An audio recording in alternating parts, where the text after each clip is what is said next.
Hello বন্ধুরা, দেখো ছেলেটা গেল মেয়ে তিনটার কাছে গিয়ে বলল হাত মিলাতে। তো তারা রাজি হলো না, কিন্তু একটা মেয়ে কর্নার থেকে রাজি হয়ে গেল, সে হাত মিলালো, কোনো প্রকার ঘৃণা করলো না। তো বাকি দুইটা মেয়ে খুবই ঘৃণা করলো, সে হাত মিলালো না। ওই মেয়েটা আবারও হাত মিলালো। তো ছেলেটা তাদের কাছ থেকে কিছু টাকা চাইলো। তো টাকা চাওয়ার পরে ওই দুইটা মেয়ে দিতে রাজি হলো না। তো ওই মেয়েটা যে তার সাথে হাত মিলালো সেই দিল।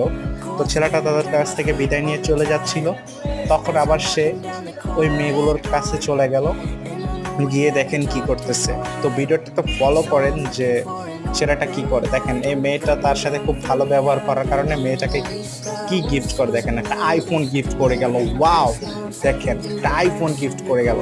তো অবশ্যই মানুষকে কখনো ঘৃণা করতে নেই, মানুষকে সব সময় ভালোবাসতে হবে। আর এই মেয়ে দুটা হচ্ছে লুবি। দেখেন ছেলেটা এখন টাকা অফার করবে, টাকা নিতে চাইবে, এই যে দেখেন এগুলো লুবি, ঠিক আছে, এগুলার কাছে কখনো যেতে নেই।